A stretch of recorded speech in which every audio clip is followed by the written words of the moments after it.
வணக்கம். ஜேகே செய்திகளின் பிரதான செய்திகள். முதலில் தலைப்புச் செய்திகள். அரச புலனாய்வு பிரிவின் முன்னாள் பிரதானி கைது. தேசிய மக்கள் சக்தி வேட்பாளரின் வீட்டின் மீது பெட்ரோல் குண்டு தாக்குதல். எதிர்க்கட்சிகளை ஒன்றிணைக்கும் விசேட கூட்டம் கொழும்பில் முன்னெடுப்பு. எவன்கார்ட் நிறுவனத்தின் மனுக்கள் தள்ளுபடி. மாகந்துரை மதுஷ் மரணத்தில் அரசியல்வாதிகள் பலருக்கு தொடர்புள்ளதாக அறிவிப்பு. தமது வீடுகளில் வசிக்கும் 12,000 மக்களை அங்கிருந்து வெளியேறுமாறு உத்தரவு.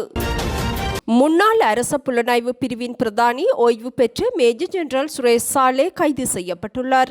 உயிர்த்த ஞாயிறு பயங்கரவாத தாக்குதல் தொடர்பில் முன்னெடுக்கப்படும் விசாரணைகளுக்கு அமைய குற்ற புலனாய்வு திணைக்களத்தினால் இன்று அவர் கைது செய்யப்பட்டுள்ளார். குற்ற புலனாய்வு திணைக்களத்தின் விசேட அதிகாரிகள் குழுவினால் இன்று அதிகாலை பேலியகுட மீன் சந்தைக்கு அருகில் வைத்து ஓய்வு பெற்ற மேஜர் ஜெனரல் சுரேஷ் சாலே கைது செய்யப்பட்டதாக அறிவிக்கப்பட்டுள்ளது.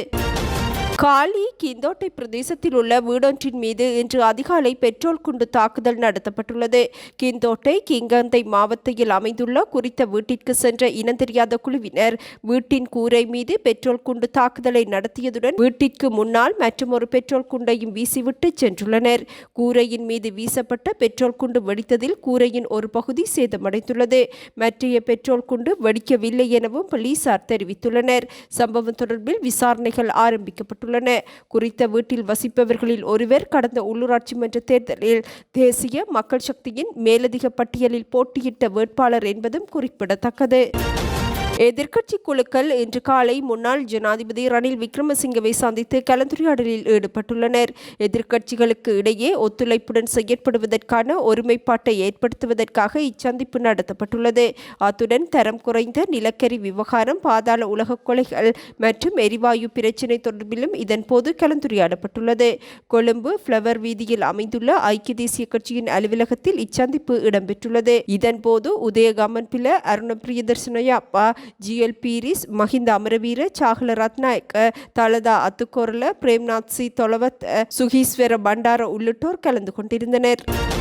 எவன்கார்ட் நிறுவனம் பராமரித்து வந்த 3 ஆயுத களஞ்சியங்களை அகற்றுமாறு பாதுகாப்பு அமைச்சின் செயலாளர்களினால் பிறப்பிக்கப்பட்ட உத்தரவை செல்லுபடியற்றதாக்குமாறு கோரி தாக்கல் செய்யப்பட்ட 2 ரீட் மனுக்களையும் விசாரணைக்கு எடுத்துக்கொள்ளாமல் தள்ளுபடி செய்ய மேன்முறையீட்டு நீதிமன்றம் உத்தரவிட்டுள்ளது.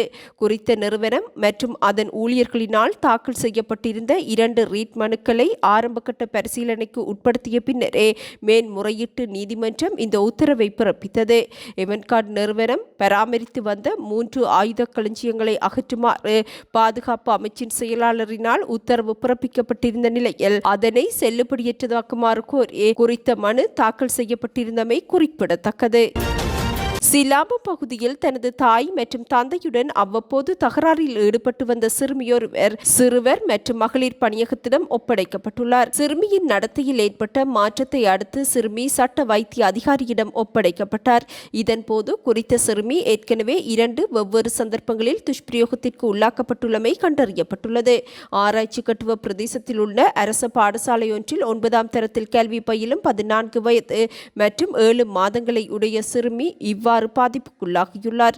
சட்ட வைத்திய அதிகாரியின் பரிசோதனையை தொடர்ந்து பாதிக்கப்பட்ட சிறுமி போலீசாரிடம் விரிவான வாக்குமூலம் ஒன்றையும் வழங்கியுள்ளார். இதன்படி கடந்த 2024ஆம் ஆண்டு ஏப்ரல் மாதம் 12ஆம் தேதி நாத்தாண்டிய வலகாப்பிட்டி பிரதேசத்தைச் சேர்ந்த உறவினர் ஒருவர் தனது வீட்டில் வைத்து முதலில் அத்துமீறலில் ஈடுபட்டதாக சிறுமி மாரவில போலீசில் தெரிவித்துள்ளார். இச்சம்பவம் தொடர்பில் யாரிடமாவது கூறினால் கொலை செய்து விடுவேன் என குறித்த நபர் மிரட்டியதாகவும் சிறுமிக்கு 500 ரூபாய் பணத்தை வழங்கியதாகவும் தெரிவிக்கப்பட்டுள்ளது. சம்பவம் தொடர்பில் 37 வயதுடைய சந்தேக நபர் மாரவில போலீசாரால் கைது செய்யப்பட்டுள்ளார். அத்துடன் 2025ஆம் ஆண்டு ஜூலை மாதம் 5ஆம் தேதி நாவலப்பட்டி பிரதேசத்தைச் சேர்ந்த தனது காதலனுடன் ஒரே நாளில் 2 முறை உடலுறவில் ஈடுபட்டதாகவும் சிறுமி வாக்குமூலம் வழங்கியுள்ளார். தன்னை திருமணம் செய்து கொள்வதாக அவர் உறுதி அளித்தமையினால் இச்சம்பவம் தொடர்பில் யாருக்கும் தெரிவிக்காது மறைத்ததாகவும் சிறுமி தெரிவித்துள்ளார். இச்சம்பவம் இடம்பெற்ற காலப்பகுதியில் சிறுமியின் தாய் தொழில் நிமித்தம் வெளிநாடு சென்றிருந்தமை விசாரணைகளில் கண்டறியப்பட்டுள்ளது. தலைமறைவாக உள்ள சந்தேக நபரான காதலனை கைது செய்ய சிலாபம் போலீசார் மேலதிக விசாரணைகளை முன்னெடுத்துள்ளனர். தற்போது தாயின் பாதுகாப்பில் ஒப்படைக்கப்பட்டுள்ள சிறுமி தொடர்பில் நீதிமன்ற உத்தரவின் அடிப்படையில் மேலதிக சட்ட நடவடிக்கைகள் எடுக்கப்படும் எனவும் அறிவிக்கப்பட்டுள்ளது. ஹொரணை போலீஸ் பிரிவுக்குட்பட்ட போர்வதண்ட பிரதேசத்தில் உள்ள வீடொன்றில் நபரொருவர் தாக்கப்பட்டு படுகொலை செய்யப்பட்டுள்ளார். நேற்று காலை இச்சம்பவம் இடம்பெற்றுள்ளது. உயிரிழந்தவர் போர்வதண்ட பிரதேசத்தைச் சேர்ந்த 32 வயதுடைய நபரெனவும் அறிவிக்கப்பட்டுள்ளது. உயிரிழந்த நபர் அருகிலுள்ள வீடொன்றிற்கு சென்று கதவு ஜன்னல்களை தாக்கி தகராறில் ஈடுபட்டுள்ளதுடன் குறித்த வீட்டில் இருந்த பெண் இது தொடர்பில் உயிரிழந்தவரின் மனைவிக்கு தகவல் வழங்கியுள்ளார். சந்தர்ப்பத்தில் அங்கு சென்ற மனைவி குறித்த பெண்ணுடன் இணைந்து துடைப்பத்தினால் தனது கணவரை தாக்கிய நிலையில் அவரது கணவர் உயிரிழந்துள்ளமை ஆரம்பகட்ட விசாரணைகளில் கண்டறியப்பட்டுள்ளது. சம்பவம் தொடர்பில் சந்தேக நபர்களான 2 பெண்களும் கைது செய்யப்பட்டுள்ளதுடன் ஹொரணை போலீசார் மேலதிக விசாரணைகளை முன்னெடுத்துள்ளனர். தனது காதலியின் தந்தையை கத்தியினால் குத்தியதற்காக கைது செய்யப்பட்ட பாடசாலை மாணவனை 5 லட்சம் ரூபாய் பிணையில் விடுவிக்க மகர நீதிமன்றம் உத்தரவிட்டுள்ளது. நடைபெற்று வரும் காப்போது சாதாரணதர பரீட்சைக்கு தோற்றும் கல்லணியைச் சேர்ந்த 16 வயதுடைய மாணவரே இவ்வாறு பிணையில் விடுவிக்கப்பட்டுள்ளார். சந்தேக நபர் தனது பாடசாலையில் ஒரே வகுப்பில் படிக்கும் மாணவியுடன் காதல் உறவை ஏற்படுத்தியிருந்தார். இருவரும் கல்லணி பகுதியைச் சேர்ந்தவர்களாவர். பாடசாலை செல்லும் மாணவர்கள் என்பதனால் உறவை முறித்துக் கொள்ளுமாறு மாணவியின் தந்தை மாணவனிடம் கோரிக்கை விடுத்துள்ளார்.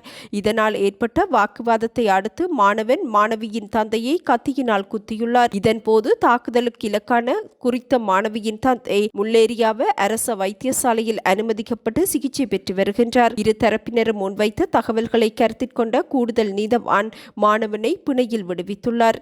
விசாரணை மே மாதம் 14ஆம் தேதிக்கு ஒத்திவைக்கப்பட்டுள்ளது.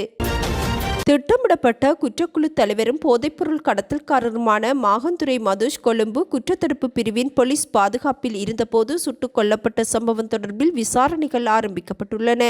குற்றப்புலனாய்வு திணைக்களத்தினால் தற்போது விரிவான விசாரணைகள் ஆரம்பிக்கப்பட்டுள்ளதாக அறிவிக்கப்பட்டுள்ளது.